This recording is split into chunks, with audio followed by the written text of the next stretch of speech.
he has shown towards my dad. As he has spoken, he isn't religious, but he believes in God.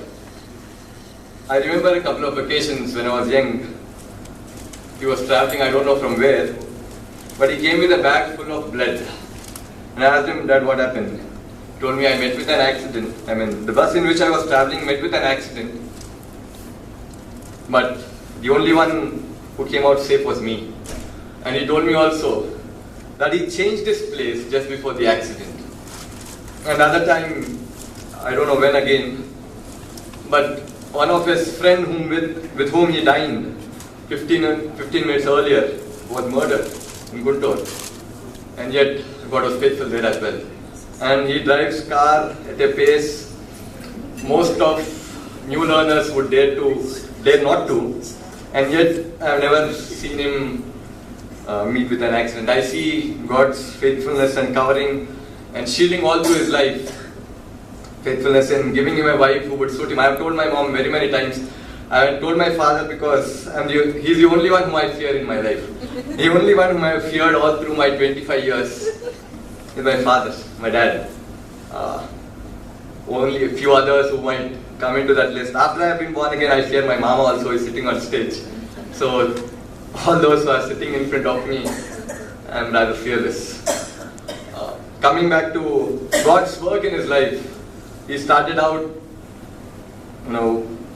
thinking to be a doctor or wanting to be a doctor, then ended up becoming a teacher. God had other plans for him, and he became a lawyer, successful one as well.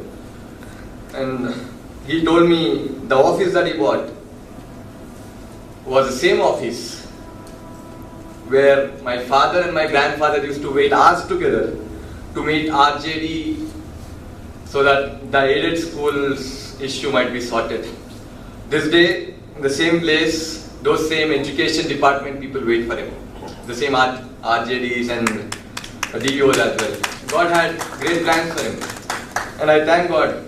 He hasn't been prayerful all his life, but he has been shielded by prayers all through his life. My grandfather was prayerful. My grandmother was also prayerful. I don't want to boast about myself being prayerful. But he has a lot of prayers behind him. And I think he also accepts the fact that he's probably the most prayed for because he's the eldest son. My grandfather and grandmother prayed for him longer than for any of their children.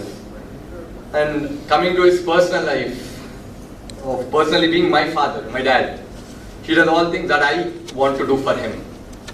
I think of working for him, waking up early in the morning and giving him some rest early in the morning. But he wakes up, puts in water into the tank, then he goes, asks me at 8 o'clock, with the same sleepy eyes, I go open the door, and I'm doing nothing for the last 2 years, and he's still patient with me and never impeded his choices or wishes upon me or forced me to do something.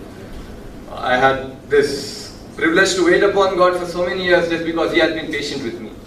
And then he's very energetic, working, hardworking. Even after he comes at 10 o'clock, he has something to do for me.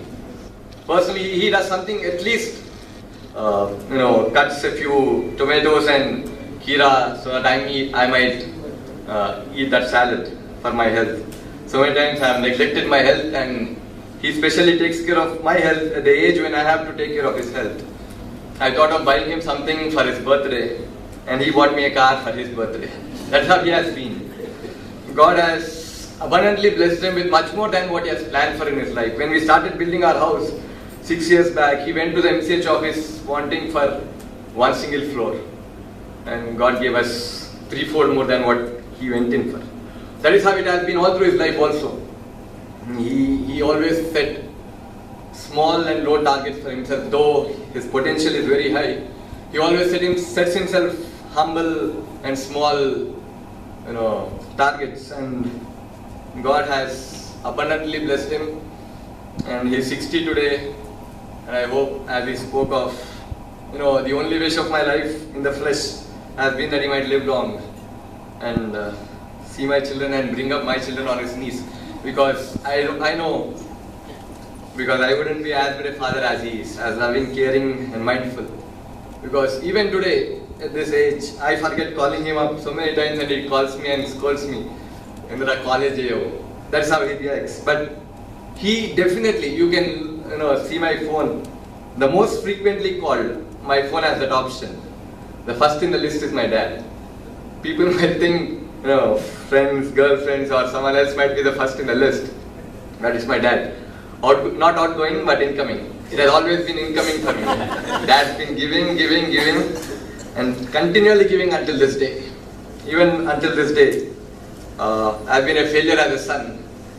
But I proudly say that my dad has never failed me. All through my life, he has been a great dad. As my brother said, he is the best dad. And I thank God and thank you all also for gracing this occasion and helping us make this occasion even better than what it was. Thank you very much. Please gather. We have dining in the resto lounge.